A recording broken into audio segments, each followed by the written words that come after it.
It is the 12th day of July 2013. Good evening. This is Jesso at 7 in the program tonight. Manufacturers support the elimination of Kenya Power's monopoly to improve efficiency and reduce cost of power.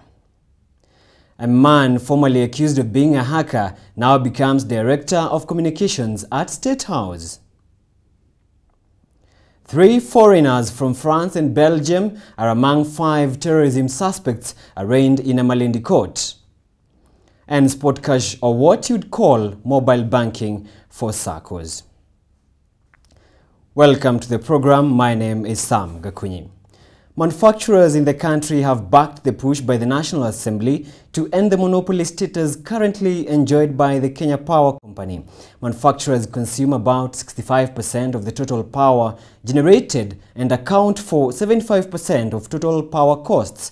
A motion introduced in Parliament seeks to make changes in the entire power distribution sector, which will lead in turn to a reduction in the cost of both power and living. Our reporter Bella Genga with that story.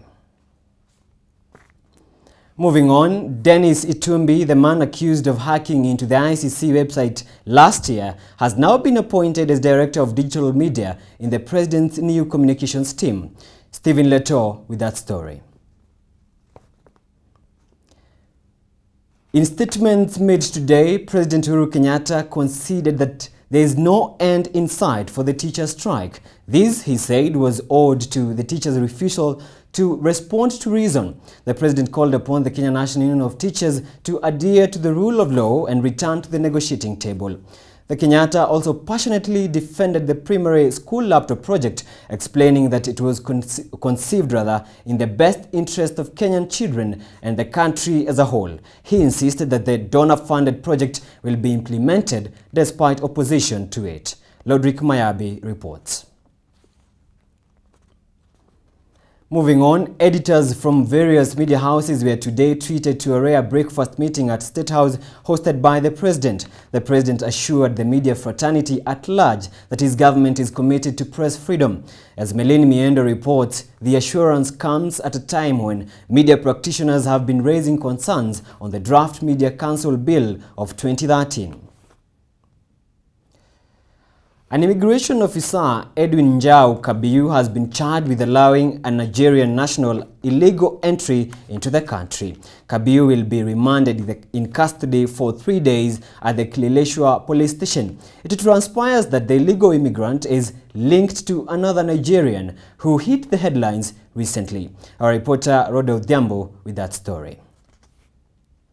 And now to more local news making headlines across the country. 2 days after a road accident involving a school bus in Kisii that killed 12 people, police in Nyahururu today intercepted 3 school buses carrying excess number of pupils. The buses were heading to Nakuru on an educational tour. Meanwhile, the government has promised to foot the hospital bill for the victims of the Kisii accident.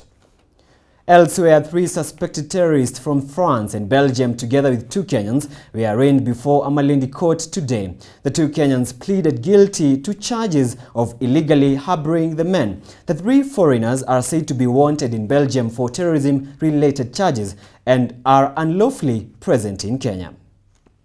Moving on now to the courts, where today the judiciary admitted 72 advocates to the bar. Chief Justice Willy Mutunga presided over the event and told the newcomers that they had no option but to be advocates of integrity. Law Society of Kenya Chairman Eric Mutua was also present at the ceremony and emphasized on the continuing judicial reforms.